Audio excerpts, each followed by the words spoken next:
Bueno, buenas tardes. Tenemos hoy con nosotros a Núria González Campañá, que es profesora de Derecho Constitucional de la Universidad de Barcelona y que nos va a hablar de los padres fundadores y los contrapoderes. Yo creo que es un tema, particularmente el de los contrapoderes, interesante y actual, porque con esta oleada de populismo que hay en el mundo, la idea misma de que el poder político esté limitado aparece que se ha puesto en cuestión, ¿no? Me da mucha curiosidad ver qué tienen que decir los padres fundadores sobre esta idea de la Unión Europea como contrapoder. Me parece enigmático, curioso y atractivo. Yo creo que estoy seguro de que nos va a gustar a todos mucho. Creo que Núria es la mejor persona para contárnoslo porque ella estudió en el Colegio Alemán de Barcelona y bueno, se dice, ¿no?, que los padres fundadores todos se entendían en lengua alemana, ¿no?, porque De Gasperi era del Tirol Sur, o sea, del Alto Adige, ¿no?, en Italia, Schumann era alsaciano, ¿no?, y por supuesto Konrad Adenauer pues era alemán, ¿no? Así que el alemán es la lengua de los padres fundadores, una lengua que conoce muy bien Núria, que ha sido becaria, ¿no?, en Bruselas y en Japón, que es una persona cosmopolita porque ha estado en proyectos de cooperación en Kenia, en Perú, en Canadá y en algún sitio más, que ha estudiado, yo creo que es una cosa importante, Derecho en la Universidad de Barcelona, que ha sido premio de fin de carrera, mejor expediente de su promoción, que tiene un máster en Fletcher en Tufts, que es una cosa realmente importante, y en la Kennedy School de Harvard, y que es doctora por Oxford. Yo creo que, en fin, que son una tarjeta de presentación que nos impresiona y que ha escrito mucho sobre la cuestión de la secesión y la autodeterminación dentro de la Unión Europea, que ha trabajado también en el sector privado, en el bufete de Garrigues, y que yo creo que nos va a dar una gran conferencia y que estamos deseando escuchar. Muchas gracias. Bueno, muchísimas gracias, Ángel. Yo quiero empezar dando las gracias a la Fundación Civismo y en particular a su director, Albert Gibernau, a la Fundación Ortega Marañón, por supuesto, y también a la Fundación Konrad Adenauer. Les doy las gracias por haber pensado en mí. Por supuesto, también a ustedes por compartir este rato, una tarde de viernes, y también al profesor Ángel Rivero por aceptar también estar aquí compartiendo. El profesor Ángel Rivero es uno de los profesores que yo más admiro en España, y cuando Albert me dijo que me presentaría a él, pues me hizo mucha ilusión, pero también me da un poquito de reparo hablar yo cuando él está aquí con nosotros también. Hoy es 9 de mayo, celebramos 75 años de la Declaración Schuman. 2 años antes, también un 9 de mayo, Winston Churchill pronunció un discurso inaugural en el Congreso de la Haya titulado Los Estados Unidos de Europa. Ya había hablado de eso 2 años antes en Zúrich. Por tanto, el 9 de mayo es verdaderamente una fecha muy importante para la integración europea, así que es un día muy apropiado para hablar de padres fundadores y contrapoderes. Y efectivamente puede parecer un poco enigmático juntar estos dos conceptos, pero yo voy a intentar en la charla mostrarles que efectivamente ahí hay un hilo conductor. Ya desde hace quizás más de 10 años que la Comisión Europea está potenciando la idea de que la Unión ha de ser un contrapoder, ha de ser un límite, ha de constreñir claramente la actuación política de los Estados. Y lo que me gustaría mostrarles esta tarde es que esta idea estaba ya en los orígenes, de otro modo, pero estaba ya en los orígenes y en la cabeza de los padres fundadores. Voy a hacer una primera introducción y luego dividiría la charla en dos partes. Hay una tesis relativamente frecuente y extendida que considera que el proceso de integración es un proceso en virtud del cual los Estados-nación se van disolviendo, porque van compartiendo economía, cultura, ordenamiento jurídico, y por tanto eso implica necesariamente una cierta disolución. Para el defensor tradicional del Estado-nación eso es una aberración y por tanto claman contra el proceso de integración europea. Para aquellos defensores de una federalización europea esto es maravilloso y en realidad no se ha avanzado lo suficiente. Pero hay una tesis alternativa o una lectura distinta de lo que es el proceso de integración. Y nos la dio el historiador británico Alan Milward en un libro que publicó en el año 92, The European Rescue of Nation State. Es un libro de más de 500 páginas, muy riguroso, que explica con mucho detalle el proceso de integración. Y él sostiene la tesis contraria. Lo que viene a decir es que el proceso de integración en realidad fue la salvación del Estado-nación. Era una idea que había quedado, o un concepto, muy mal herido tras las 2 guerras mundiales en Europa, y que en realidad lo que hace el proceso de integración es permitir que los ciudadanos consigan continuar con un nivel elevado de apoyo y de lealtad hacia sus Estados-nación. Yo creo que esta lectura es correcta. Introduciremos algún matiz, pero creo que es una lectura correcta. Efectivamente, el proceso de integración no diluye a los Estados-nación. Los padres fundadores no querían diluir los Estados-nación, querían efectivamente salvarlos. Pero quisieron salvarlos, ahora veremos, quisieron salvarlos limitándolos, constreñiéndolos. Entonces, ¿cómo me gustaría abordar esta charla? En una primera parte, lo que me gustaría es explicar precisamente esto, cómo los padres-nación, cómo los padres fundadores consiguieron que el proceso de integración salvara al Estado-nación, pero no solo el Estado-nación, porque al final el Estado es un medio, sino lo que querían era sobre todo salvar la civilización occidental. Y lo hicieron convirtiendo el proceso de integración, convirtiendo las instituciones europeas en contrapoderes o en límites a los estados. Y en una segunda parte veremos que hoy las amenazas para los estados, es cierto que hay algunas que siguen viniendo del exterior, en España no somos tan conscientes, pero es cierto que los estados europeos siguen teniendo o siguen estando frente a amenazas exteriores, pero hoy tenemos unas amenazas internas muy potentes y precisamente sobre esto ha publicado muchísimo el profesor Rivero. Y esas amenazas son la erosión de nuestras democracias liberales o de nuestras democracias constitucionales, el tipo de democracias, y hablaremos más sobre ello, el tipo de democracias que construimos después de la Segunda Guerra Mundial, democracias basadas en el Estado de Derecho y en el respeto a los derechos fundamentales. Bien, pues estas amenazas que hoy son sobre todo internas y no tan externas, también pueden ser frenadas o incluso revertidas gracias a las instituciones europeas. Las instituciones europeas también tienen una función de contrapoder. En un primer momento, por tanto, en los años 50 veremos el proceso de integración, las instituciones europeas frente a las amenazas que como son la guerra o el conflicto actúan como contrapoder, hoy pueden también actuar como contrapoder frente a las erosiones de la democracia constitucional. Es la segunda parte. Vamos con esta primera parte. Decíamos que en realidad el proceso de integración europea lo que hace es proporcionar un alto nivel de prosperidad, altos niveles de seguridad para la ciudadanía europea y lo que hace es permitir que los ciudadanos europeos sigan creyendo en esa idea del Estado. ¿Cómo se hace? Pues aquí hay una metáfora que la verdad es que es, yo creo, bastante útil. Nos imaginamos a Ulises, ¿no?, volviendo a Ítaca. Él es consciente de los cantos de sirena, es consciente del peligro de destrucción de esos cantos de sirena y ¿qué les pide a sus marineros? Que le aten al mástil y que por mucho que él suplique, porque él no se quiere tapar los oídos, él quiere oír los cantos de sirena, por mucho que él suplique, a los marineros sí que les pide que ellos se tapen los oídos, por mucho que les suplique, que no lo desaten. Bueno, pues el proceso de integración y el modo en que hemos construido o construyeron las instituciones europeas fue el mástil. Fue el mástil al que tenían que atarse los estados para no caer en la tentación de la autodestrucción. ¿Y cuál era la tentación? No eran los cantos de sirena, pero era el nacionalismo excluyente que había arrasado Europa en la primera mitad del siglo XX. ¿Y cómo se van a construir estas instituciones europeas? Se van a construir, y esto es verdad, que no queda bien decirlo, recuerdo además una vez Juan Claudio en un coloquio en Barcelona, que al final Juan Claudio lo dijo públicamente, yo no me atreví a decirlo, pero es verdad que esto se hizo pues, por un proceso llevado a cabo por élites, por unos cuantos hombres, que tenían unas relaciones personales muy estrechas, de una gran confianza entre ellos, de amistad, unas relaciones de amistad, y que gracias a esas relaciones de amistad y de plena confianza, las naciones que habían estado enfrentadas y que se habían estado matando en el campo de batalla pudieron también reconciliarse. Pero lo que quiero decir aquí es que el factor personal fue decisivo para que hubiera ese proceso de integración. Y como el factor personal fue decisivo, me voy a detener un poco antes de hablar en concreto de ese proceso y de cómo se construyeron las instituciones en ese factor personal.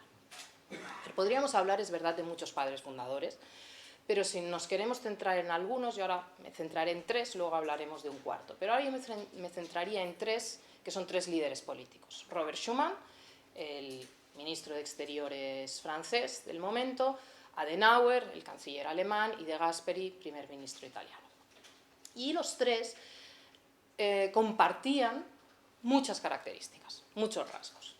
Los tres eran católicos, eran demócratas cristianos, estaban preocupados por las cuestiones sociales, se habían opuesto a los totalitarismos en sus países. Es cierto que Schuman en un primer momento vota en la Asamblea Francesa a favor de Pétain, se arrepiente rápidamente.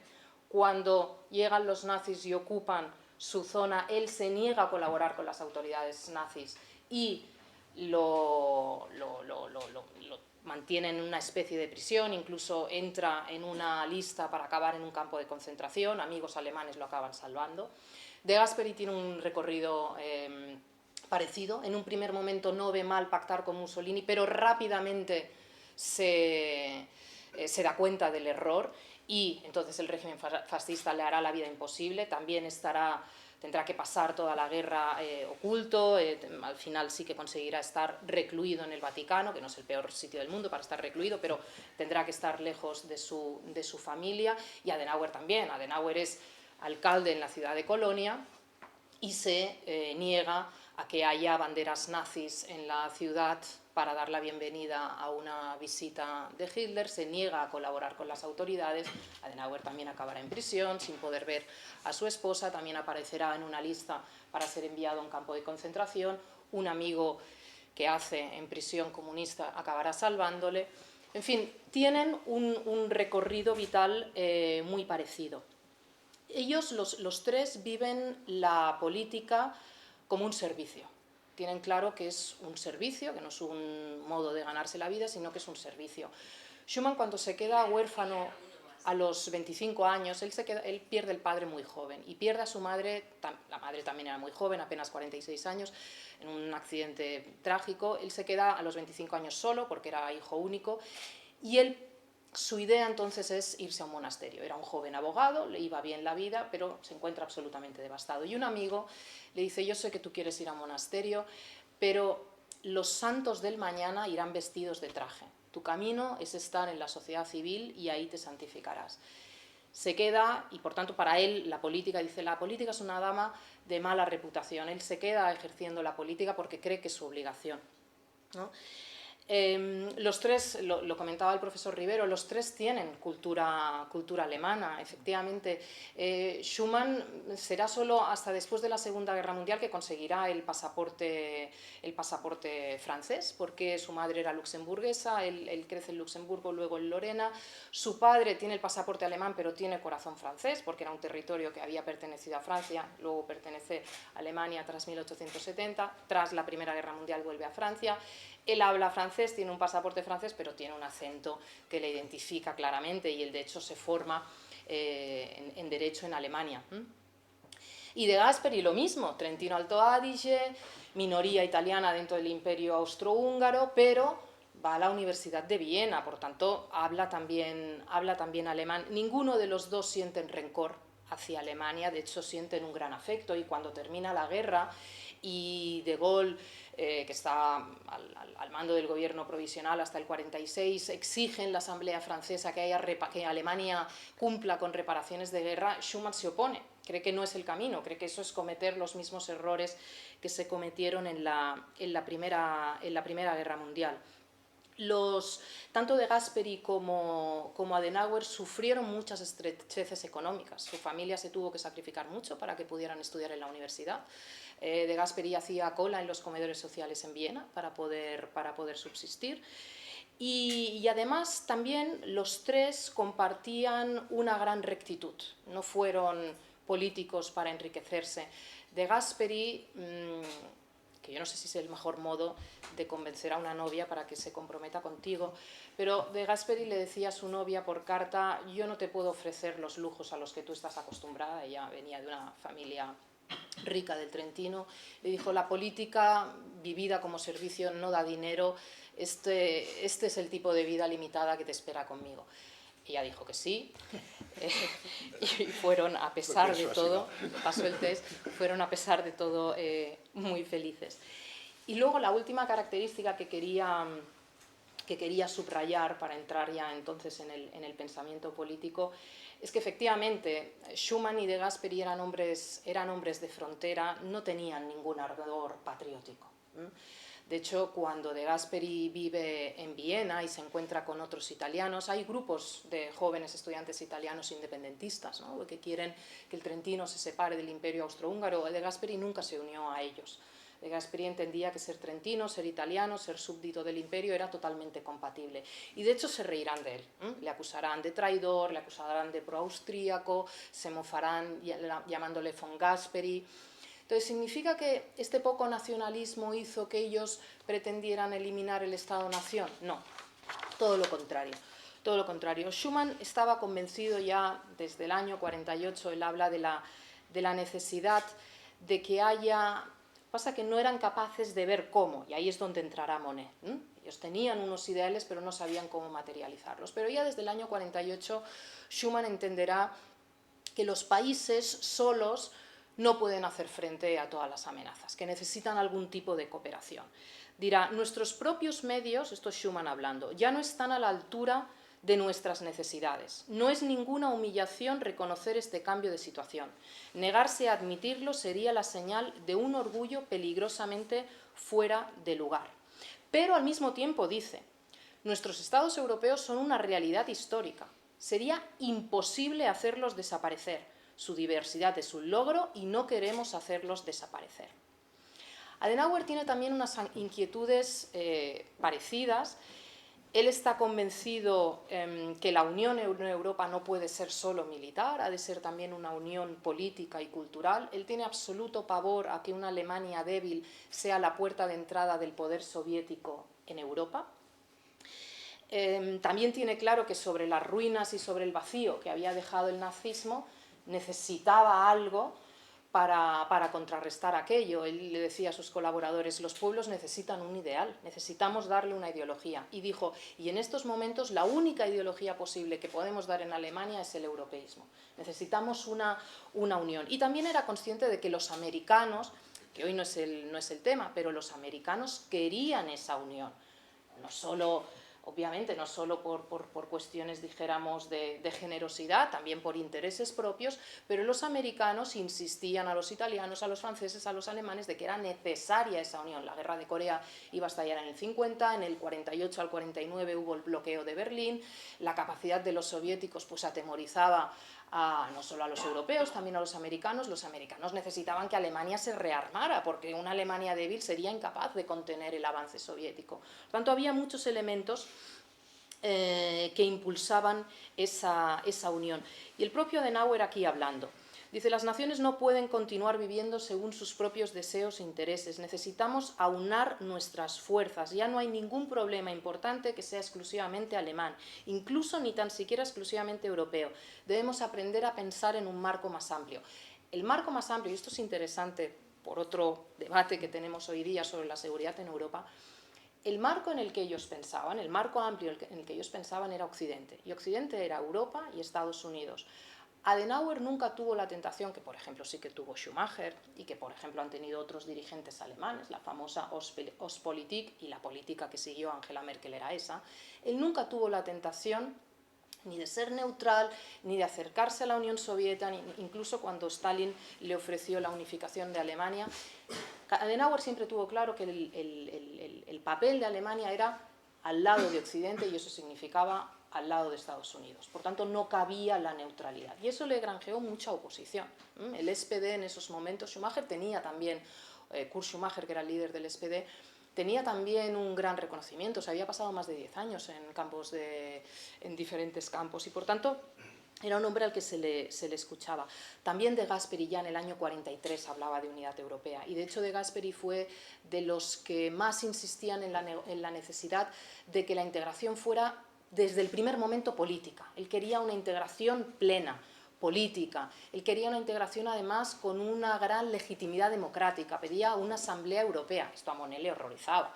Monet, ya verán, no es un político, Monet es un burócrata, no quería saber nada de las opiniones populares, pero De Gasperi decía, no, es que necesitamos legitimidad democrática. Y ahí Schuman también coincidía con él. Pero no Monet. Y aquí encontramos, yo creo, el cuarto que para muchos es realmente el genio que hay detrás. Es el genio o es el arquitecto, pero es cierto que sin la voluntad política de los líderes que en esos momentos decidían, esto hubiera sido imposible. Pero es verdad que Monet fue el arquitecto y fue el genio. Monet tuvo una vida, hoy diríamos, de un emprendedor, un hombre sin estudios, de una familia francesa de clase media, media alta, una empresa de coñac. Él viaja por todo el mundo, tiene una vida absolutamente fascinante, lo envían a Londres a aprender inglés, luego va a Canadá, Estados Unidos, monta negocios en Estados Unidos, conoce a la alta sociedad americana. Cuando estalla la Primera Guerra Mundial, él no puede alistarse por exención médica, pero rápidamente se ofrece al gobierno francés para coordinar compras de manera conjunta con los británicos. Termina la guerra y es secretario general adjunto en la Sociedad de Naciones, y esa será una experiencia para él fundamental, porque ahí aprenderá que los intereses nacionales impiden el bien común. Y esto para él será una obsesión que le va a permitir diseñar una alta autoridad, que es el germen de lo que hoy es la Comisión Europea, una alta autoridad potente que represente no la suma de intereses, sino el bien común. Y sobre esta idea de bien común luego volveremos, porque es muy interesante. Entonces, esta es una experiencia vital muy importante. Claro, todos ellos, ahora cuando vemos a gente en responsabilidades políticas que no han hecho nada en la vida, todos ellos llegaron a los momentos de responsabilidad habiendo hecho muchas cosas y habiendo tenido muchas experiencias y habiendo también fracasado en algunas empresas, ¿no? Y habiendo visto cómo algunas cosas no salían adelante. Trabaja para el gobierno chino ayudando a cuadrar finanzas, vuelve a Estados Unidos, y durante la Segunda Guerra Mundial le propone un plan loco a Churchill y a De Gaulle, que ya en el año 40 estaba exiliado en Londres, para unificar las economías francesa y británica. Intentaban evitar el colapso total de Francia y que fuera absorbida, como finalmente fue, por el régimen nazi. El proyecto fracasa porque antes de que el gobierno francés, que todavía permanecía en Francia, lo acepte, Pétain es nombrado primer ministro y por tanto ya no ha lugar porque firma la rendición con Hitler, ¿no? Pero entonces Churchill le dice, bueno, pues ahora mi interlocutor en Washington intenta que la administración norteamericana nos apoye a los aliados en la lucha contra el nazismo. Y Monet será uno de los europeos, junto con Maritain, más influyentes en Washington durante la época del exilio, durante la Segunda Guerra Mundial. Y efectivamente ayudará a que Estados Unidos pues, avance y agilice préstamos. Cuando termina la guerra, De Gaulle parece bueno, pues un simple puesto burocrático, pero muy importante. Le encarga un plan para modernizar Francia y tiene un rango superior al de cualquier ministro. Esto da mucha rabia al resto de ministros, pero no hay ningún...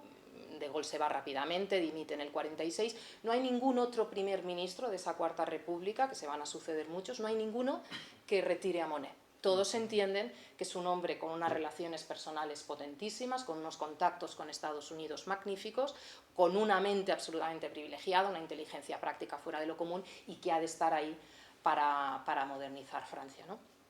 Monet ya desde el año 41 que tiene una conversación en Washington con Paul Henry Spaak, que sería otro de los padres fundadores de los que podríamos hablar, ¿no? Ministro de Exteriores belga en el exilio. Él tiene una conversación estaba en Londres, pero viajó a Washington, Spaak, y tiene una conversación con él en la que Monet ya le dice: tenemos que pensar en la forma en que los recursos energéticos europeos se gestionen de forma común, ya en el año 41.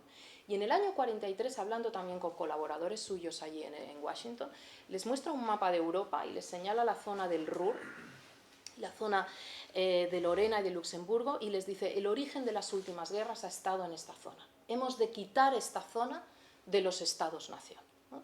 Entonces, Monet, él desconfía de los políticos, a él la buena voluntad no le sirve, también su gran obsesión es construir o establecer instituciones que perduren más allá de los políticos que necesariamente van pasando, ¿no? Por tanto, ese plan ya está allí en la mente de Monet. Pero claro, si nosotros nos detenemos aquí, ustedes podrán decir, hombre, pues efectivamente la lectura de Millward de que el proceso de integración salva al Estado-Nación, pues efectivamente es correcta y no hace falta ni matizarla. Pero yo creo que no nos podemos quedar aquí y hay que introducir un matiz, ese matiz del que hablábamos antes. Y este matiz nos lo da un profesor que es como una estrella del rock en derecho europeo, que es Joseph Weiler, y seguro que a algunos les suena porque a veces escribe en prensa española, es un gran amigo de España y de hecho pasa muchas temporadas en Madrid.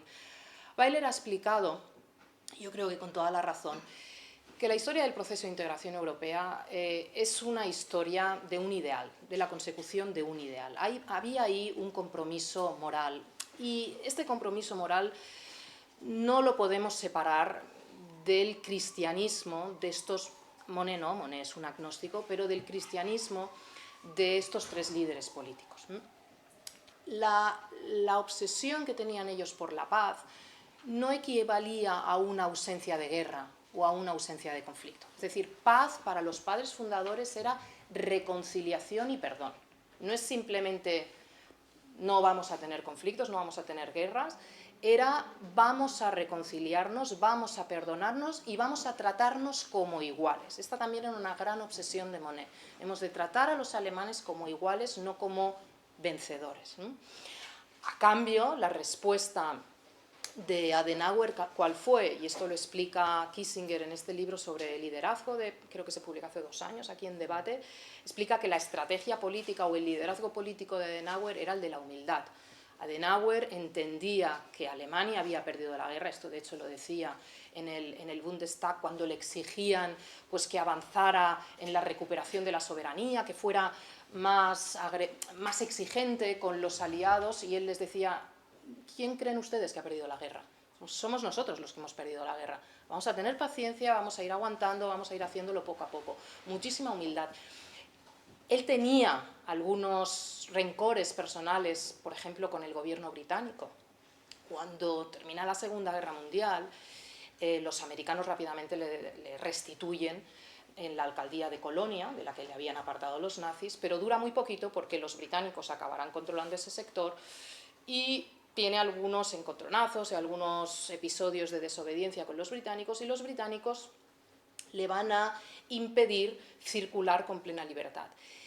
Y para él esto va a ser una gran herida porque su esposa, su segunda esposa, que además era mucho más joven que él, se estaba muriendo en esos momentos. Y él va a poder compartir muy poco tiempo con ella en esos momentos en que ella está moribunda. Y eso para él va a ser una herida que le va a acompañar, pero también tuvo muy claro que cuando se tuviera que poner a negociar con los británicos, ese rencor personal que él tenía lo debía dejar fuera de la sala y que tenía que aceptar las negociaciones pues con toda la humildad y sin ningún tipo de rencor. Cuando les decía que el proceso de integración es un compromiso político y moral, no solo económico, no solo de intereses, les voy a contar aquí la conversación que tienen Monet y Adenauer cuando Monet le va a explicar a Adenauer con detalle la Declaración Schuman, ¿no? La Declaración Schuman es esta invitación que hace Francia formalmente el 9 de mayo de 1950 para que el carbón y el acero de Francia y Alemania y de los países que se quisieran sumar, que al final serían 6, pues lo gestionara una alta autoridad, ¿no? Una entidad supranacional que fuera más allá de los intereses nacionales de cada uno de ellos. Y Monet le quiere explicar los detalles, porque el plan es suyo, el plan Schuman es de Monet, lo ha él y otros colaboradores, ¿no? Entonces Monet viaja a Alemania y le dice a Adenauer: ya no hay vencedores ni vencidos, no puede haber paz sin justicia ni justicia sin igualdad, la propuesta francesa es política y tiene un aspecto moral.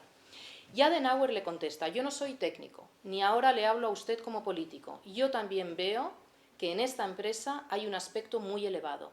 Esto pertenece al orden moral y es nuestra responsabilidad en estos momentos de la historia hacia nuestros pueblos. Le daba igual las cuestiones técnicas, lo importante era la reconciliación entre Francia y Alemania.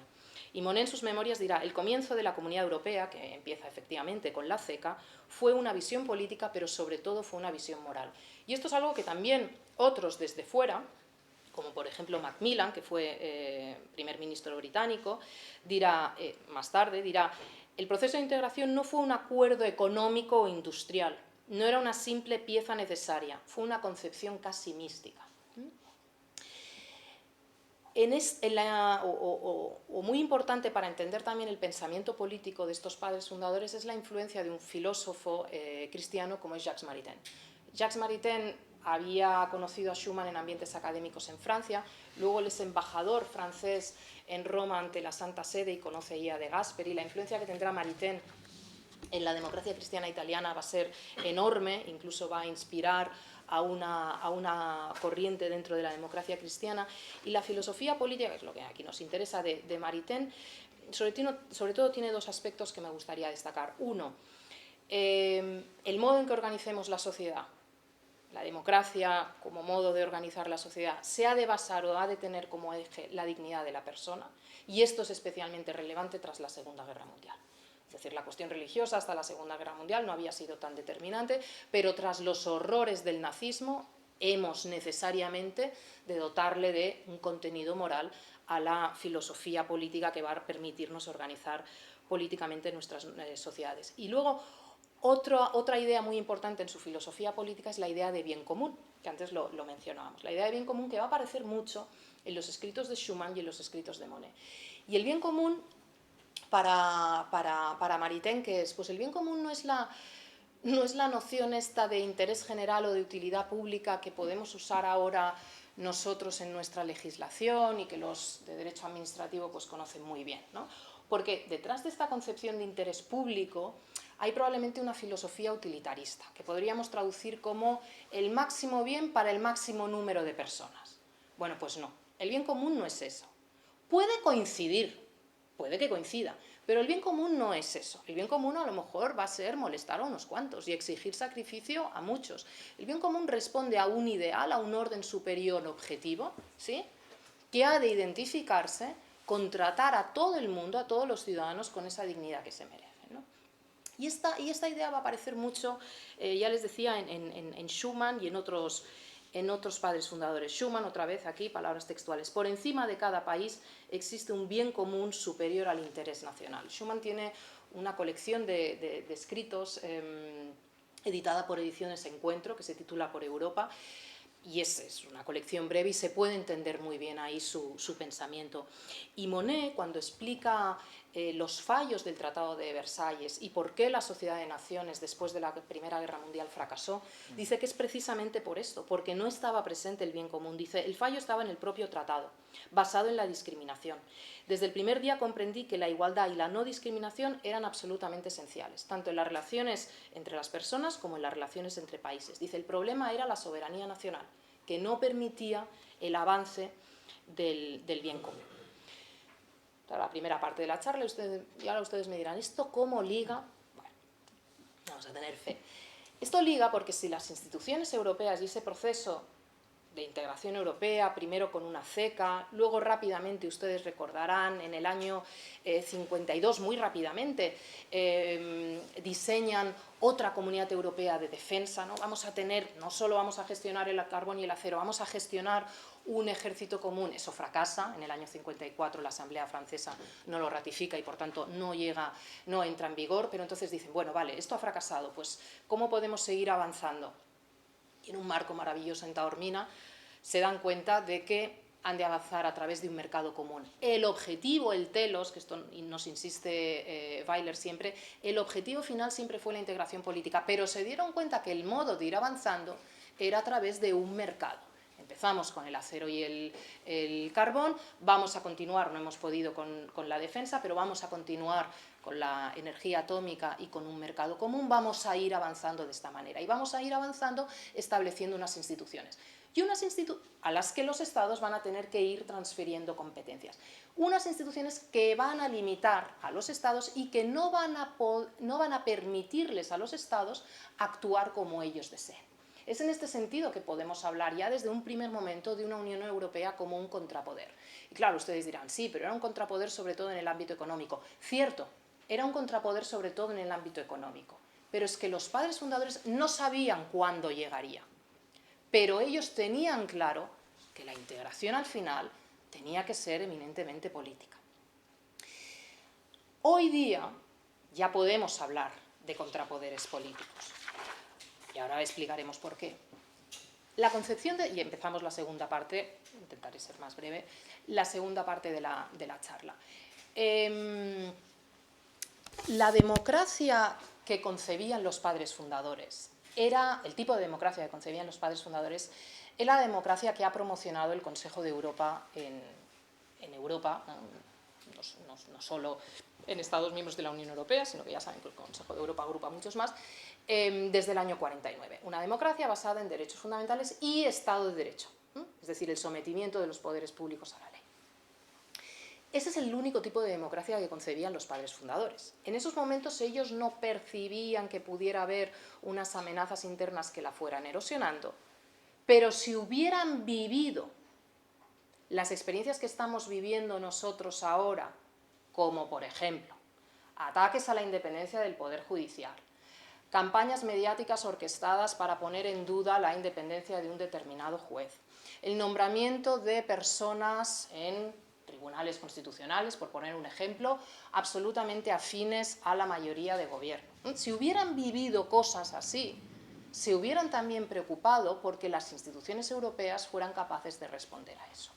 Es en este sentido que yo digo, cuando ahora estamos viviendo, ya desde hace, pues en fin, unos cuantos años, cuando estamos viviendo esta erosión interna de nuestras democracias constitucionales, de nuestras democracias liberales, que eran las únicas que ellos concebían, es decir, el tipo de democracia que impulsa el Consejo de Europa, ellos también hubieran pensado que las instituciones debían servir también para actuar como un límite, como un contrapoder a esa erosión que venía de dentro.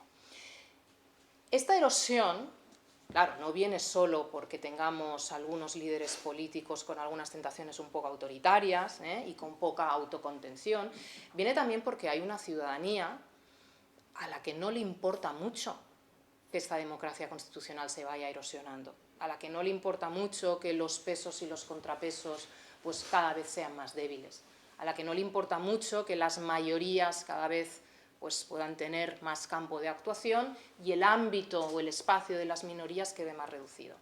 Y no es porque la ciudadanía rechace los contrapoderes y los límites por definición, sino porque efectivamente se ha extendido hace ya tiempo una gran decepción o frustración, si quieren, con nuestras democracias. Hay una parte importante de nuestras ciudadanías, y no me estoy refiriendo solo a España, pues que consideran que es un modelo que no está dando pues, los frutos que debería y, por tanto, si el modelo se debilita, pues no nos importa tanto. Lo que ocurre es que algunos pensamos que es el único modelo que en términos históricos pues, ha protegido la dignidad de las personas y que vale la pena seguir protegiéndolo. Y las instituciones europeas, desde hace ya también algunos años, ven estas erosiones y consideran también que vale la pena proteger el Estado de Derecho. Y la Comisión Europea ha impulsado una serie de instrumentos, y de ahí que digamos que la Unión se convierte o se erige en un contrapoder, en un límite a la actuación de los Estados, muy débil, hay que decirlo, muy débil, pero la Comisión ya lleva unos años diseñando algunos instrumentos para ver si con esos instrumentos puede hacer frente a esta amenaza. Y ahora hablaremos de estos instrumentos. El modo de ir sacando instrumentos nuevos continuamente es un modo muy de Jean Monnet, es decir, la idea de necesitamos normas, necesitamos procedimientos, necesitamos atar las voluntades políticas, no basta solo con la buena fe, necesitamos que haya algunas instituciones, las que funcionen bien perdurarán, las que no, pensemos en otra cosa. Y esto es lo que ha estado intentando, o esto es lo que ha hecho la Comisión Europea. Hay mucha crítica, sobre todo es la Comisión la encargada, hay mucha crítica a la Comisión, se considera que no hace suficiente, que va lenta, pero es cierto que al menos lo está intentando.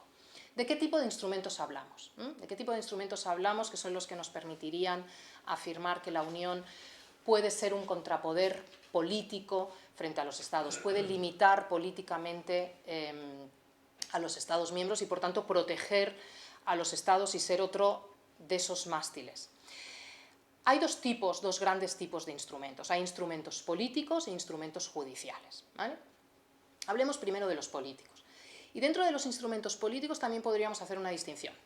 Hay instrumentos sancionatorios y hay instrumentos que a los de derecho nos gusta llamar de soft law, que no implican sanciones, pero que, bueno, sirven para ejercer algún tipo de presión. ¿Cuáles son los instrumentos sancionatorios? Pues este le sonará muchísimo, es el famoso artículo 7 del Tratado de la Unión Europea. Este artículo se introdujo en el año 97, pensando ya en la gran ampliación de la Unión a los países del Este, que se produjo en el año 2004, y este artículo 7 del Tratado de la Unión Europea prevé, tras un mecanismo de verificación, de control y verificación, que si un Estado miembro de la Unión vulnera algunos de los valores fundamentales que forman la identidad constitucional de la Unión, que se recogen en el artículo 2 del Tratado de la Unión, ¿qué valores son? Democracia, Estado de Derecho, pluralismo, respeto a las minorías, derechos fundamentales, alguno de estos valores. Que si se vulnera alguno de estos valores, ese Estado pueda ser sancionado con la retirada del derecho de voto en el Consejo, una de las instituciones de la Unión. Pero para sancionar de este modo a los Estados se necesita unanimidad en el Consejo Europeo, otra de las instituciones. Claro, este mecanismo se ha activado en 2 ocasiones. Se activó en el 2017 y se activó en el 2018 contra Polonia y contra Hungría. No ha tenido éxito porque nunca se llegó a la unanimidad. Y no solo, claro, ustedes dirán, hombre, claro, porque cuando se hablaba de los polacos, los húngaros no votaban, cuando se hablaba... No, no, no, no. No se pudo conseguir tampoco el voto de otros países, porque en la Unión Europea funciona la política del consenso, la política de la deferencia, es muy difícil votar en contra de un Estado miembro vecino. Bueno, de hecho, el mecanismo sigue activo contra Hungría, contra Polonia se levantó el año pasado, porque el nuevo gobierno de Donald Tusk, ya mucho más proeuropeo, después de todos los años de gobierno de PiS, presentó una propuesta de restaurar el Estado de Derecho. Por cierto, abro aquí un paréntesis, creo que fue ayer se publicó un artículo de Nuria Magaldi, catedrática de Derecho Administrativo en el periódico de Córdoba, que es probablemente en España quien más sabe de Estado de Derecho y Polonia, y en el que alertaba de que las nuevas instituciones polacas sí quieren restaurar el Estado de Derecho, pero quizás lo quieren hacer de un modo que vulnera el Estado de Derecho. Y de hecho la Comisión de Venecia ya ha alertado también en varios informes diciendo, ojo, tampoco ustedes ahora pueden echar a todos los nuevos jueces que había designado el anterior gobierno. Y esto es un gran dilema. ¿Cómo restauramos el Estado de Derecho? ¿Con un camino corto saltándonos la ley o con un camino lento, farragoso, respetando también la legalidad? Bueno, cierro paréntesis. Este es un mecanismo sancionatorio, como ya ven, pues no ha servido para mucho. Bien. Las instituciones, siendo conscientes de que no ha servido, ¿qué hicieron? En diciembre de 2020, no hace tampoco tanto, consiguieron aprobar un reglamento, tanto una norma de obligado cumplimiento, de derecho derivado, un reglamento que prevé la retirada de fondos económicos o la congelación de fondos económicos a aquellos países de la Unión Europea que vulneren el Estado de Derecho, por ejemplo, atacando la independencia de los jueces, y que esa vulneración suponga una mala gestión de fondos públicos. Es verdad que ha de haber esa conexión. Y ustedes me dirán, ¿esto por qué es un avance? Porque para sancionar, y las sanciones son, pues eso, congelación de fondos, por ejemplo, no se necesita la unanimidad. Con mayoría cualificada en el Consejo es suficiente. Y eso es un gran avance. Y eso es un gran avance. Es verdad que esto no entró en vigor hasta febrero del 2022, cuando el Tribunal de Justicia, en una sentencia mítica, porque además fue dictada por el Pleno, dijo este reglamento es conforme a derecho. Entró en vigor entonces, la Comisión Europea esperó a que se celebraran elecciones en Hungría porque no quería que el reglamento fuera usado políticamente y nada, yo creo que a la semana de las elecciones húngaras lo aplicó contra Hungría. A Hungría se le han congelado fondos, la Comisión Europea ha dicho que se ha visto algunas mejoras, pero insuficientes, y por tanto el mecanismo sigue activo frente a Hungría. De momento la Comisión ha dicho que no está del todo satisfecha, pero dijéramos que este reglamento en los últimos años fue como la gran esperanza de aquellas personas preocupadas por el mantenimiento del Estado de Derecho en Europa, porque entendían que era por fin un instrumento efectivo, porque ya no exigía la unanimidad, y suficientemente disuasorio, porque implicaba dinero, por fin un instrumento suficientemente fuerte. Luego tenemos otro tipo de instrumentos políticos, pero que ya no son sancionatorios, ¿no? Y por tanto ya la capacidad de disuasión de estos instrumentos es menor, pero tampoco tenemos por qué despreciarlos. Uno es, que yo creo que sí que, el mecanismo sobre no me sale el nombre en inglés, pero es el mecanismo sobre un diálogo estructurado con los Estados miembros. Esto se lo inventa la Comisión Europea en el año 2014, lo usa por primera y única vez contra Polonia. ¿Y en qué consiste? Consiste en una serie, dijéramos, en un diálogo, en un intercambio epistolar entre la Comisión Europea y las instituciones de un Estado miembro, en virtud del cual la Comisión Europea va alertando al Estado sobre aquellos puntos, aquellas cuestiones en las que el Estado está fallando en materia de respeto al Estado de Derecho. Claro, el Estado pues, puede hacer caso, puede no hacer caso. ¿De qué nos sirve? Hombre, nos sirve para conocer, porque son documentos públicos, cuáles son los problemas de Estado de Derecho en ese país. Sirve como munición para la prensa, sirve como munición para la sociedad civil, sirve como munición para la oposición, si quiere hacer uso de ella, ¿no? Otro instrumento, quizás un poquito más útil, los informes anuales sobre Estado de Derecho. Se publican desde el año 2020, también relativamente reciente. Cada año la Comisión Europea publica un informe sobre el Estado de Derecho en Europa y hay un capítulo dedicado a cada país. A ver, esto, como cada año publica un capítulo dedicado a cada país, pues ya tenemos varios informes, tenemos, por tanto, unas herramientas, unos instrumentos, pero yo particularmente soy bastante crítica con estos informes, porque cuando uno conoce bien la situación de un país y lee el informe, dices, hombre, pues quizás aquí faltan cosas y se podría haber sido mucho más agresivo. Claro, cuando habla del Tribunal Constitucional en España, hay varios apartados, y el primero es el sistema judicial en el país. Y en el caso de España habla del Tribunal Constitucional y dedica, no sé, 2 o 3 párrafos a hablar de cómo se están aligerando, gracias a las nuevas tecnologías, las resoluciones de recursos de amparo. Bien, pero quizás el problema del Tribunal Constitucional en España no es, que es un problema, desde luego, la lentitud de la justicia, pero quizás ese no es el problema, quizás es que tenemos el Tribunal Constitucional más politizado de la historia.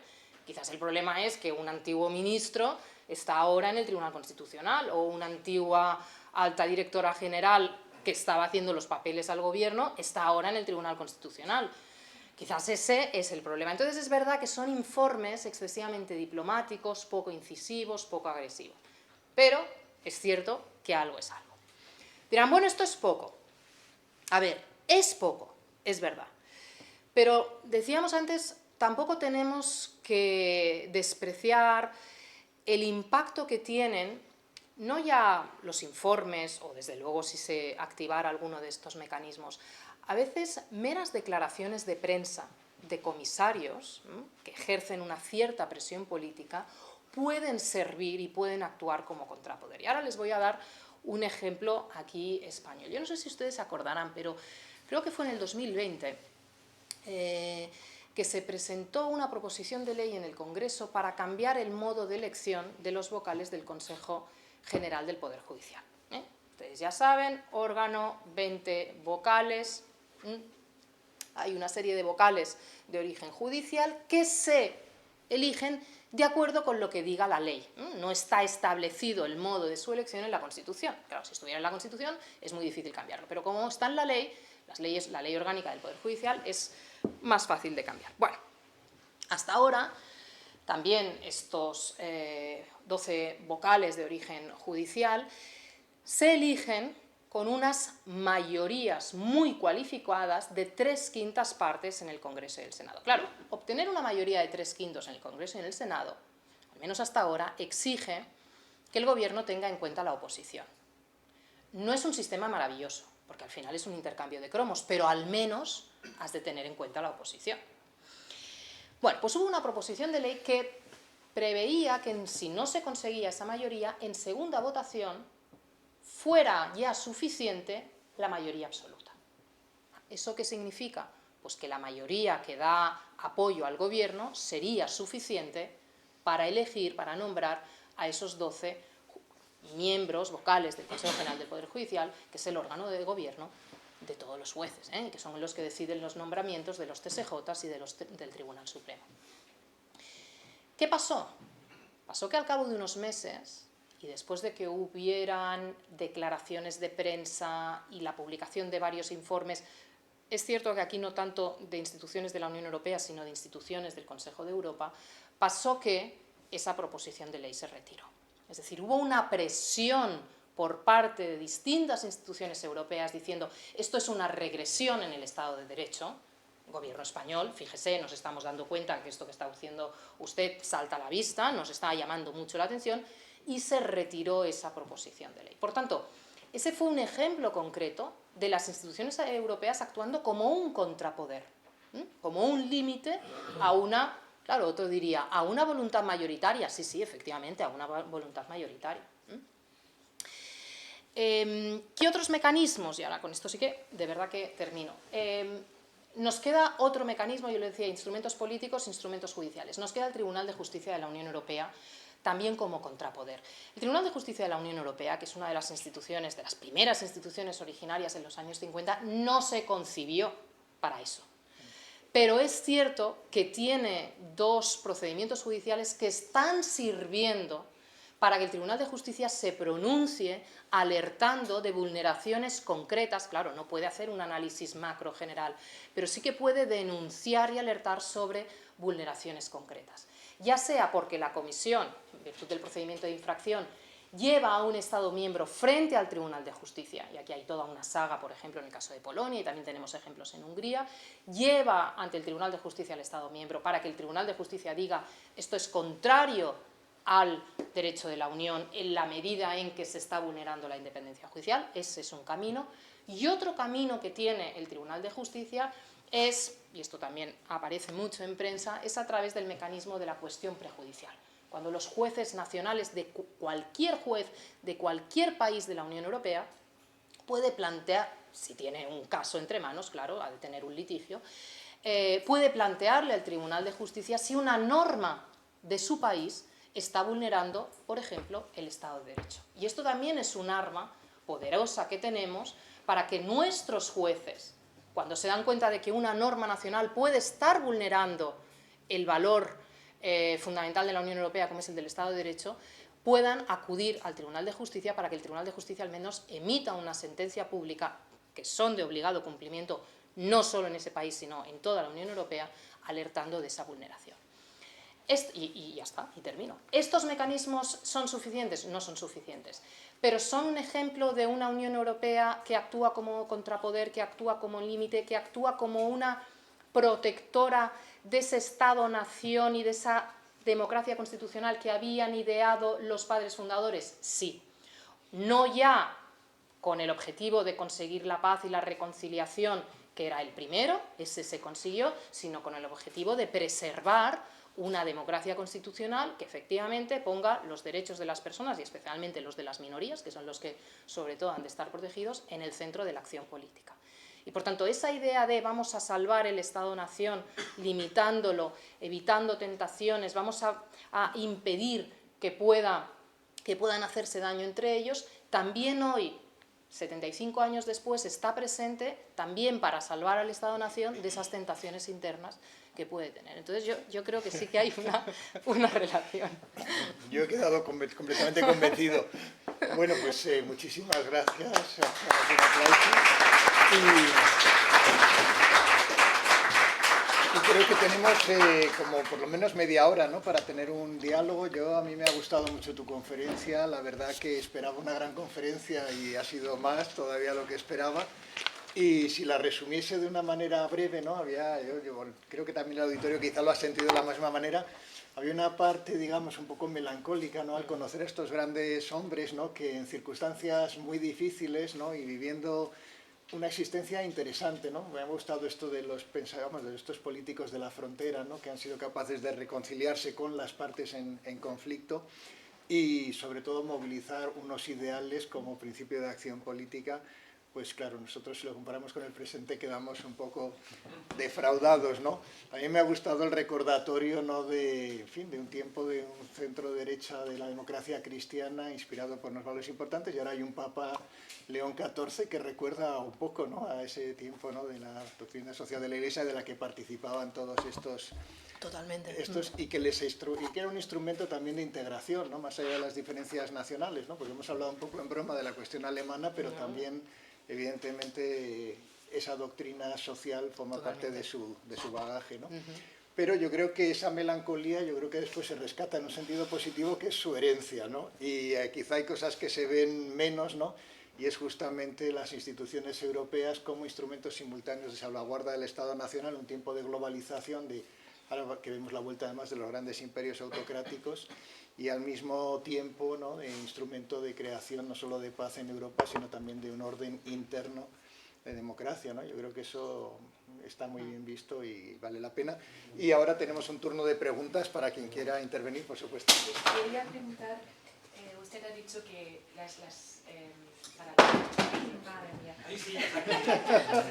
para la fundación de la Unión Europea, o bueno, lo que han sido los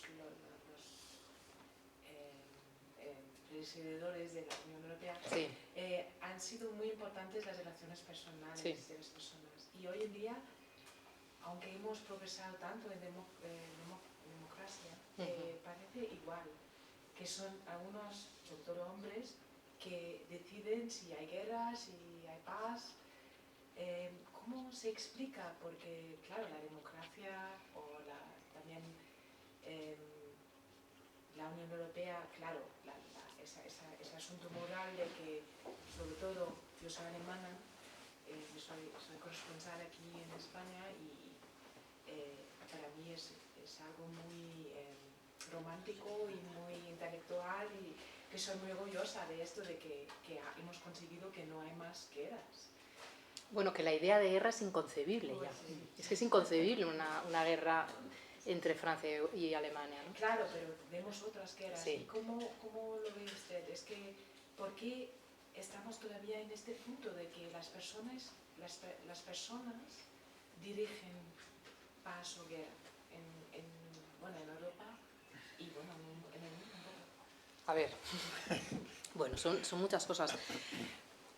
Las relaciones personales, claro que siempre van a tener importancia en las relaciones internacionales, y las relaciones que puedan tener los distintos líderes, pues claro que van a jugar un papel muy importante. Y una cosa que no he dicho, pero es cierto que en ese proceso de integración pues tuvimos la fortuna que coincidieran en ese momento hombres como Schuman, como Adenauer, como De Gasperi, pero cuando, por ejemplo, De Gaulle años más tarde llega a la presidencia, ya en la Quinta República, y va a estar tiempo, y Adenauer todavía está de canciller en Alemania, y estamos hablando de Gaulle, un profundo nacionalista francés.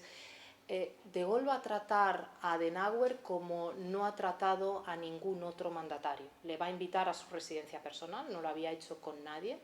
Le va a hablar también en alemán sin intérpretes y lo va a tratar como un amigo. Entonces, esas relaciones personales, es verdad que hubo algunos líderes que fueron capaces de seguir cultivándolas porque entendieron que era verdaderamente esencial. Claro, hoy siguen siendo importantísimas, claro, hoy siguen siendo importantísimas. El problema es que la estatura moral de los líderes que tenemos hoy, pues que no se parecen nada a los que teníamos en esos momentos. Entonces, las relaciones personales hoy explican muchas cosas. Sí, el problema es la endeblez moral de los líderes que tenemos hoy. Pero podía haber referéndum sobre guerras o sobre paz. De instrumentos democráticos no se usan. Es como que yo como pueblo, como americano, por ejemplo, ahora, que tengo que el presidente puede decidir grandes cosas sin mi voto. Sí. Y en Europa, en muchas cosas también. Ya, yo no soy tampoco una gran fan de los referéndums ni de consultar mucho, pero en fin, los americanos hace 4 días se expresaron, hace muy poquito se expresaron, es decir, Trump está haciendo lo que prometió que hacía, arrasó en voto popular en las elecciones, por tanto no podemos decir precisamente que ahí falte legitimidad democrática. A ver, en el caso de Ucrania, precisamente, las relaciones personales entre Putin y Zelensky son unas relaciones absolutamente rotas porque Putin desprecia absolutamente a Zelensky. Creo que hubo un encuentro personal, lo trató como un bufón. Para Putin es absolutamente humillante que él tenga que entrevistarse con alguien, no sé, pues imaginémonos que Broncano llegara a ser presidente del gobierno, pues a lo mejor algún otro mandatario con el pensamiento político de Putin, pues le parecería absolutamente humillante tener que hablar con alguien así, ¿no? Y sí, es cierto que las relaciones personales explican muchas cosas, pero es que es la endeblez de los líderes que tenemos. Un referéndum sobre la paz o la guerra, bueno, pues eso es verdad que no se da, pero Zelensky también fue elegido democráticamente, no en el caso de Putin, ¿no? Porque ahí pero han pasado tantos años, tantas décadas, y tenemos las mismas herramientas tan pobres de que unos dos se tienen que llevar bien con deals para que... Hombre, no solo eso, es decir, la responsabilidad de esa guerra de agresión no es solo de Putin y Zelensky, es decir, yo creo que aquí Europa también tiene una responsabilidad. ¿Cuál ha sido la política de la Unión Europea frente a Rusia en las últimas décadas? ¿Qué instrumentos de disuasión hemos tenido frente a Rusia? ¿Qué le hemos dicho a Rusia?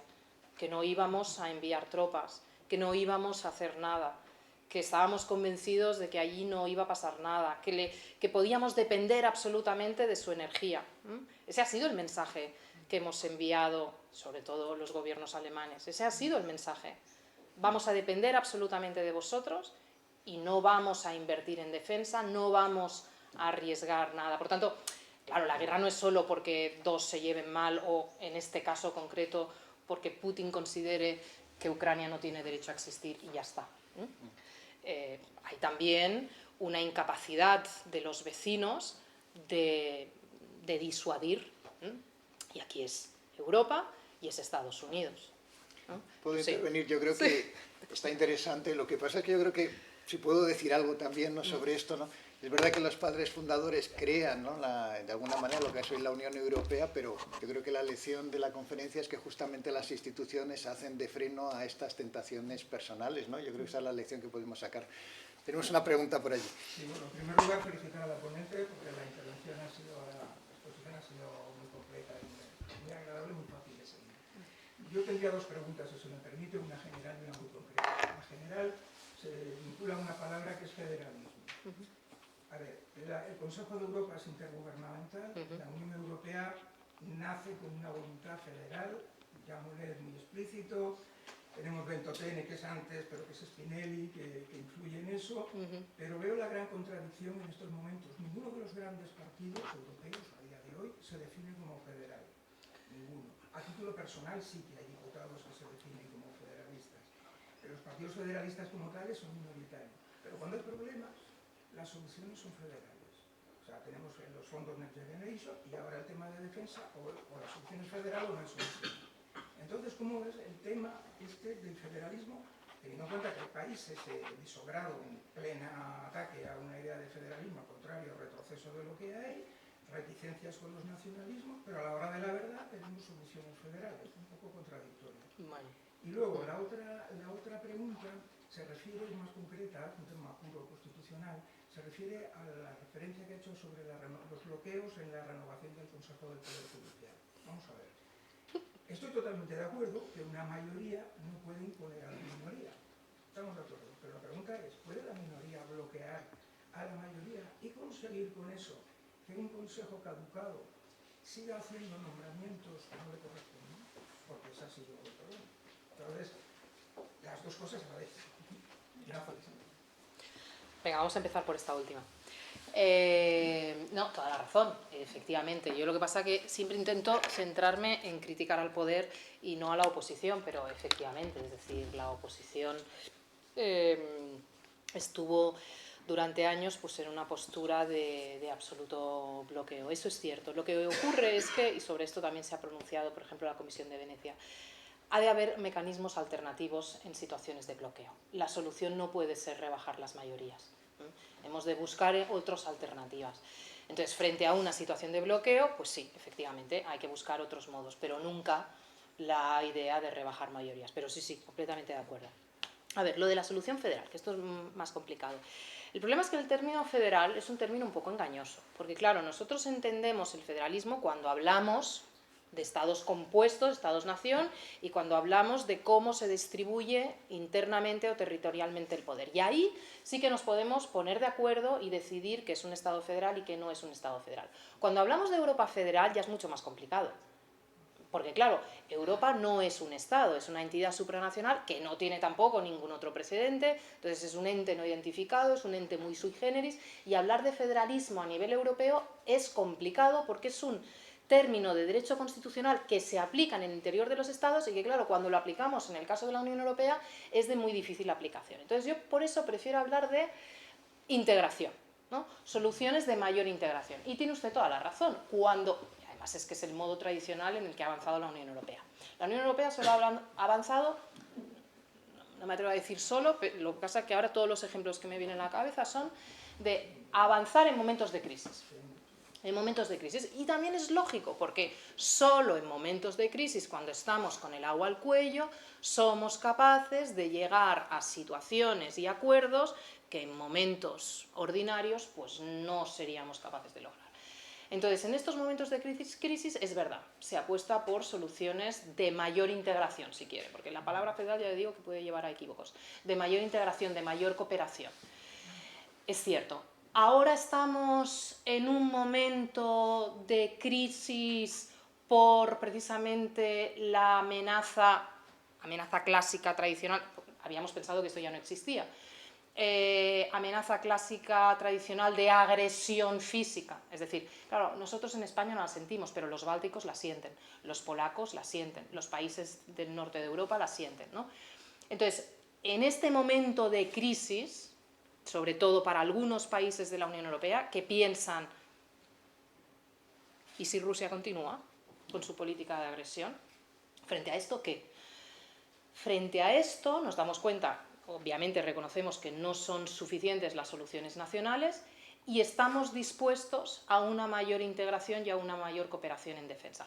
Pero, ¿qué nos encontramos? Que es muy complicado, que es un ámbito en el que la integración es muy, muy difícil, porque aquí hay personas que podrían hablar mucho mejor de ello, pero estamos hablando de un ámbito que afecta al corazón de la soberanía nacional, que además, aunque hubiera voluntad política, hablándolo con gente que conoce la OTAN por dentro, dice, es que aunque hubiera voluntad política de empezar a gastar, como ahora los polacos, un 5% del PIB en materia de defensa, no hay capacidad técnica para que nosotros solos, sin el paraguas norteamericano, seamos capaces de montar unas estrategias o de montar las operaciones de defensa de la envergadura que se necesitaría, ¿no? Entonces, podemos empezar, pero esto va a tardar y va a ser muy difícil. Si aun habiendo voluntad política, hay muchos obstáculos técnicos. Entonces, es muy difícil de predecir, claro, yo no lo sé. A mí sí que me parece que podemos estar ante un momento fundacional, porque es un momento de crisis. Y solo en estos momentos, efectivamente, apostamos por medidas de mayor integración. Decía usted, ninguno de los principales partidos políticos. Bueno, yo sí que creo que los líderes políticos o algunos líderes políticos entienden que hay determinadas esferas en las que sí que se va a necesitar mayor integración. Lo que pasa es que seguramente vayamos a unos ejemplos de integraciones más flexibles, lo que llaman esto de las coaliciones de los... Bueno, las clásicas cooperaciones reforzadas, pero tienen un nombre de las alianzas... De los voluntarios. Exacto. Que muy desafortunada. Exacto, eso es lo que dice, ¿no? Incluso contando con los británicos. Y los británicos dicen, bueno, en esta cuestión concreta sí que es verdad que necesitamos una mayor integración y una mayor cooperación. A mí sí que me parece que estamos en uno de esos momentos fundacionales o de momentos de crisis que usted pues identifica en el proceso de integración. Ahora, no lo sabe. Me llama la atención que Monnet, que abogado por el federalismo, crea un comité que se llama Comité para la Creación de los Estados Unidos de Europa y lo disuelve en el año 75. Un lobby, sí. Dificultades. Sí, pero a ver, Monnet no es un jurista, Monnet habla de federalismo en el sentido de integración. Monnet sigue el consejo de su padre, no leas. Efectivamente, no leas y escucha a la gente. Claro, pero eso no lo podemos decir en clase, porque les decimos, pues Monet, no, es que Monet era mucho más listo que todos nosotros, entonces se lo podía permitir, pero... Lo de no leer se ha generalizado. El resto no podemos hacer eso. Muchas gracias, Nuria, por la lección magistral que nos has ofrecido. La parte melancólica ha sido fantástica y la parte técnico-jurídica y política todavía más. Yo tengo un par de preguntas muy concretas, una más técnico-jurídica y otra más política. La técnico-jurídica es, has mencionado el recurso de la cuestión de prejudicialidad. En este momento tenemos un experimento extraordinario en ese sentido, la que ha presentado la audiencia de Sevilla contra el recurso de amparo del Tribunal Constitucional, y que el Tribunal de Justicia de la Unión Europea, pues qué probabilidades tendría, qué piensas al respecto y qué efecto podría desencadenar, porque podría despertar la vista de esos señores que hacen esos informes sobre la velocidad de los recursos de amparo, y no se enteran de qué es lo que está pasando en 7.4, ¿no? Y luego la otra cuestión, ya más de orden político, es el efecto práctico de esas otras eventuales medidas sancionadoras. Acabamos de vivir un caso en Rumanía que es clamoroso. O sea, es incluso, daría la sensación de que sería incluso contraproducente. Y creo que en cierto modo el fenómeno de Trump también va por esa línea. O sea, que se adoptan medidas jurídicas y el populismo imperante y la democracia de Twitter en la que nos movemos, sí, pues genera un efecto tremendamente desalentador. Empiezo también por esta última. Totalmente de acuerdo. Es cierto que efectivamente algunos de estos mecanismos, claro, es lo típico, ¿no? Implantados, aplicados por élites de Bruselas, élites liberales, pues a veces, en ocasiones, y yo diría, y ahora voy a ser también crítica con las instituciones, en parte con razón, pues son vistos con mucho recelo por las ciudadanías de muchos países europeos. Yo creo que las instituciones europeas no han sido suficientemente sensibles a las identidades nacionales de algunos países. Y no hablo ahora del caso concreto de Rumanía, pero ahora estoy pensando, por ejemplo, en Polonia. La Unión Europea no se crea para que desde Bruselas digamos si el aborto ha de estar incluido en una constitución como un derecho fundamental. Ni se crea para que los estados no puedan decidir si las parejas de un mismo sexo pueden o no pueden adoptar niños, o se pueden o no se pueden casar. No está pensada para eso.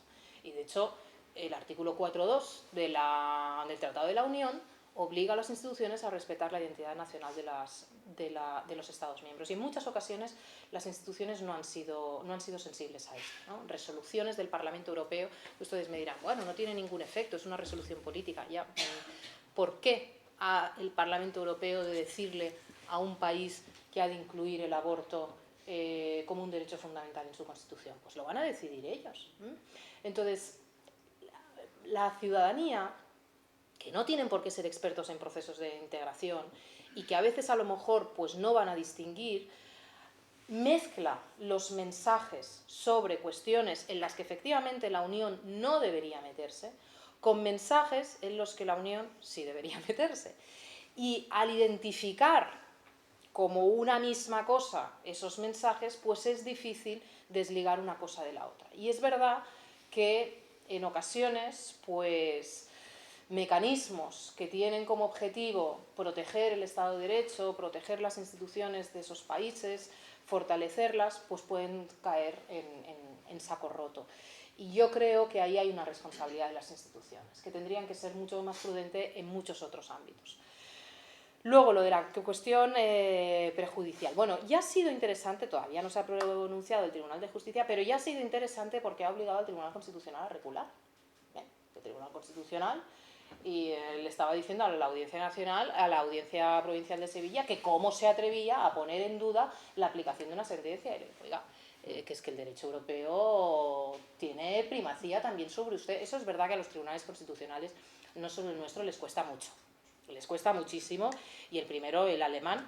Pero bueno, gracias también a que el alemán en los años 60 y 70 le exigió al Tribunal de Justicia que si quería primacía, también entonces el Tribunal de Justicia se tenía que encargar de proteger los derechos fundamentales, pues el Tribunal de Justicia, oído cocina, aceptó las críticas de los tribunales nacionales, especialmente del Constitucional alemán, y empezó también a preocuparse de otras cuestiones. Bueno, yo creo que esto ya ha sido interesante porque el Tribunal Constitucional ha tenido que recular. Aquí es verdad que yo creo que ha habido una parte de la doctrina española que rápidamente puso el grito en el cielo y le dijo al Tribunal Constitucional: oiga, cualquier tribunal en España tiene derecho a preguntarle al Tribunal de Justicia si una sentencia o si una norma, eso no es contraria al derecho europeo. Y veremos lo que, yo no sé, la verdad, yo sobre este tema en concreto, yo no sé lo que va, no me puedo aventurar a decir lo que va a decidir el Tribunal de Justicia, pero es interesante porque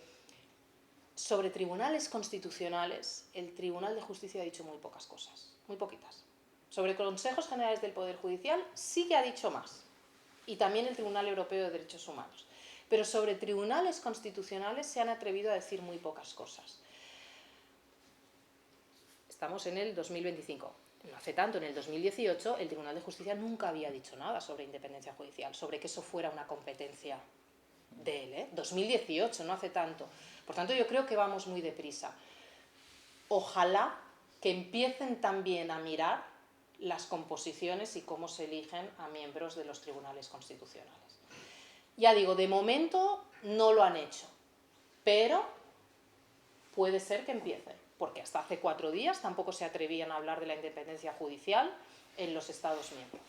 Y en el 2018, a partir de entonces, lo hicieron, y ahora lo están haciendo cada vez con más soltura, así que ojalá. Juan Claudio, y luego hay una pregunta por ahí atrás. Nuria, gracias por esta charla tan clarificadora y tan informada, ha sido fantástica. Escuchándote, una de las cosas que he pensado es qué poco usa la Unión Europea la peripecia biográfica de sus fundadores para ganarse, ¿no?, el afecto de los ciudadanos, ¿no? La Unión Europea constantemente lanza campañas, ¿no?, para... Ridículas, claro.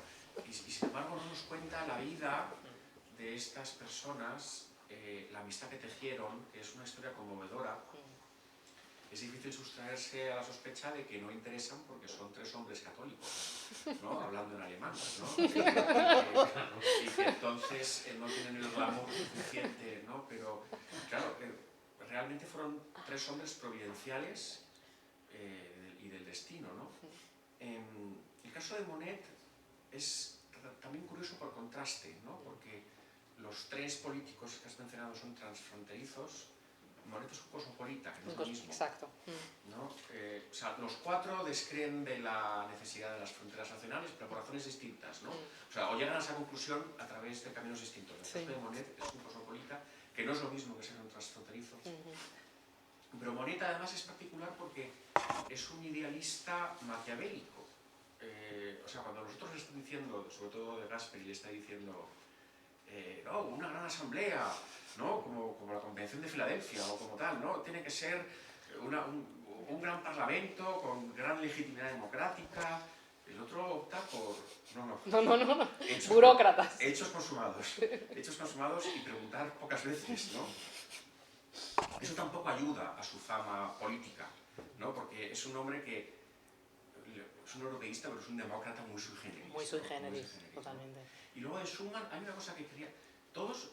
Schuman es ministro de Asuntos Exteriores. Nadie recuerda quién era el primer ministro francés en esa época. Pues hubo muchos. Exacto. Y bueno, pero el primer ministro del 9 de mayo del 50, en el libro que me han recomendado hace unos días leer, claro, he visto que bueno, es que ni me acuerdo el nombre del presidente francés, pero he visto que Schuman le cuela la declaración. O sea, Schuman lo consulta más con el alemán que con su jefe. Sí, efectivamente. Y Schuman se lo cuela en el ruegos y preguntas de un consejo de ministros, hablando bajito para que no se entere. O sea, es una cosa también portentosa, ¿no? Sí. O sea, de este presidente francés cuyo nombre he olvidado, ¿no? Porque seguramente Francia, claro, los franceses eran más nacionalistas que los alemanes, ¿no? Entonces, bueno, esto es para puntear tu magnífica intervención. Me ha interesado mucho y me quedo con la idea de que la Unión Europea es un proyecto de rescate del Estado-Nación. Yo también lo creo. Nunca lo había formulado así de claro, pero yo también lo creo. Pero al mismo tiempo hay un riesgo que yo veo en el horizonte, sobre todo para España, ¿no? Y es lo que yo lo llamo un europeísmo de brazos caídos, ¿no? O sea, la Unión Europea puede ser, es un contrapoder político y esperamos que frenen los desafueros, pero a mí, no sé si estás de acuerdo con esto, me da la sensación de que también a veces actúa como instancia inhibidora de las fuerzas, o sea, del sentido de ciudadanía local, ¿no? En el caso de España me parece claro, ¿no? O sea, somos un país muy europeísta que descuida por completo lo que puede, o sea, digamos, la virtud de su política nacional, ¿no? Y nuestros deberes como Estado-Nación y nuestros deberes como nación política, ¿no? Entonces, por la derecha, durante el procés en Cataluña, el presidente Rajoy parecía que nos lo iba a solucionar Bruselas. No había que hacer nada con Cataluña porque en Bruselas no lo iban a permitir, ¿no? Era un caso de inhibición tremendo. Y no era cierto, además. Por el caso de la izquierda, los fondos europeos, que los sacan a pasear en procesión, ¿no? Y parece que no tenemos que hacer ninguna reforma, no tenemos que hacer nada porque nos ha llegado un maná europeo, ¿no? Entonces, yo no creo que esto sea una crítica tanto al proyecto europeo como una crítica a España, ¿no? Pero puede haber algo de inhibición de las fuerzas políticas que debieran residir, digamos, en el ámbito nacional, ¿no? Perdonad que soy esta cosa tan española de no... Oye, que una última de no pregunta, preguntar. le voy a decir que la formule porque a las 8:30 nos cierran, ¿vale? Vale, de acuerdo. Muy bien, gracias. Tenemos una última pregunta por allí y lamentablemente Sí, se nos ha ido volando el tiempo y enseguida nos van a cerrar aquí, Pero así que que Nuria adelante. reaccione a lo que decía, ¿no? Sí, sí, vamos a unir... bosque de cabezas y si no, muchas felicidades, Nuria, por la charla, impresionante. Has hablado del ideal moral de la Unión Europea, los padres fundadores. Quería preguntarte en ese sentido la Unión Europea como espacio de seducción que también a su vez genera decisión, o sea, influye en la historia, porque claro, algunas decisiones quizás se han tomado para no irse, o sea, pongo dos ejemplos, en el referéndum de Escocia en 2014 y el procés de Cataluña del 2017, quizá fracasaron en parte por varias razones, pero también porque la gente no se quería ir a la Unión Europea, si se independizaban quedaban excluidos ipso facto de la Unión Europea. Y luego ellos, digamos, votan de la determinada en parte porque no se quieren ir de este gran ámbito de seducción. Y por otro lado tienes a Georgia y a Ucrania que se lo han jugado todo y sabemos todo cómo está por querer entrar en la Unión Europea, ¿no? Al final la OTAN es para protegerlas, pero el objetivo es desarrollarse como se ha desarrollado Lituania, Estonia, Letonia y Polonia. Bueno, eso, si querías comentar algo sobre eso. Vale, a ver, sobre el primer comentario...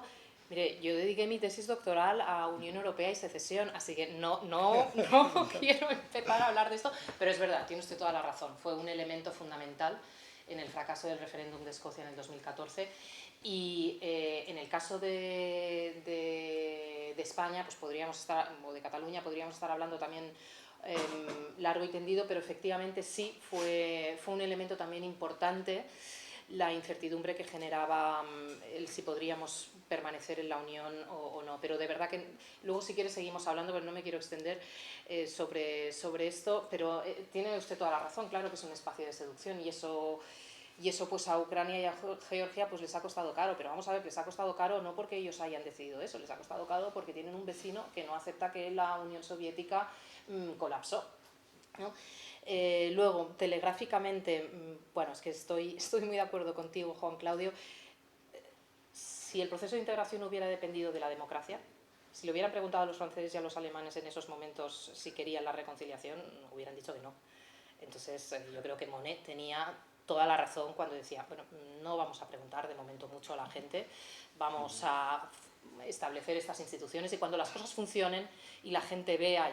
Además tuvimos la suerte de que la gente vea que esto es bueno y que esto va bien, pues ya empezaremos a pensar en un parlamento, al principio se llamaba la Asamblea, luego un parlamento, pues que sí, efectivamente, que tenga más poderes y que tenga una legitimidad, pero al principio era absolutamente imposible, eso se pudo construir porque había unas élites, pues eso, que la Providencia puso ahí en ese momento. Sí, yo también cada vez confío menos. Lo de la inhibición, A ver, esto daría para mucho y lo tendría que pensar. Yo no sé si en todos los países funciona igual. Desde luego, claro, desde luego es cierto, tal y como lo planteas, en España es así. En España la Unión nos sirve para todo. Cuando tenemos que justificar una medida impopular, pues viene impuesta por Bruselas. Cuando no queremos hacer nada, pues oye, Bruselas ya lo hará. Pero es verdad que esa manera de funcionar esa manera de desprenderse de las propias responsabilidades también lo ha hecho la Unión Europea con la OTAN y con los Estados Unidos. También hemos actuado en el mismo sentido, ¿no? Es decir, los americanos están ahí, van a estar ahí siempre, pues no nos vamos a preocupar de una cuestión así. Hombre, un Estado-nación se ha de preocupar de la defensa. Es decir, es que el resto del mundo no vive en ese ideal en el que vivimos nosotros, ¿no? Ni en el norte de África, ni en las fronteras que tenemos en el este piensan lo que estamos pensando y construyen lo que estamos construyendo nosotros. Entonces es realmente muy irresponsable que hayamos externalizado esta tarea. Pero sí, bueno, al menos yo estoy de acuerdo contigo, que efectivamente en España ha tenido un efecto de generarnos cierta vagancia, ¿no? Y de renuncia a nuestras propias responsabilidades como ciudadanos. Sí, sí. Pues muchísimas gracias, Nuria, y gracias a todos ustedes por la presentación. Muy bien, Nuria, me ha gustado mucho, sí, las vidas ejemplares sí, es que, y que después las cosas salen porque se ha puesto de marcha una dinámica que funciona. Sí, ¿no? pero es verdad que es muy deprimente cuando lo Bueno, comparas pero con mira, ahora. si los grandes hombres también funciona la cosa. Sí. Ortega lloraría si te hubiera escuchado. Ortega decía, yo soy el decano de la idea de Europa. Sí, no, De hecho, Adenauer quería que España entrara. Adenauer, ¿Ah, sí? Sí. Lo que no sabía es que Stalin le había ofrecido la renunciación. Sí, lo que pasa que Pero era en una los términos quizá no... exigiendo la neutralidad de Alemania, claro. La finlandización de Alemania. Adenauer es el gran genio Es político el del gran siglo genio, XX para es mí. el gran genio. Y él dice, no, yo lo tengo clarísimo, aquí nos atamos a los americanos. Soy diplomática. Ah, claro. Pero estudio también en la Asociación Internacional en la Universidad de Unión. Ajá. Que está muy súper importante porque ahora daré un curso en una escuela diplomática en Muy bien. alguna nota. Muy bien. ¿Quiere que le haga una foto? ¿Quieres una foto? Sí. Sí. Bueno. Sí. Ahí la piel. Sí. Espera, Nuria, aparte, Sí. que Europa aquí está perfecto. Sí. Tome. Muchas gracias. Mira, si quiere, le doy, creo que tengo camisetas por aquí, si algún día quiere discutir alguna cosa de Cataluña, de... Sí, en Barcelona, sí. Sí, de acuerdo. No,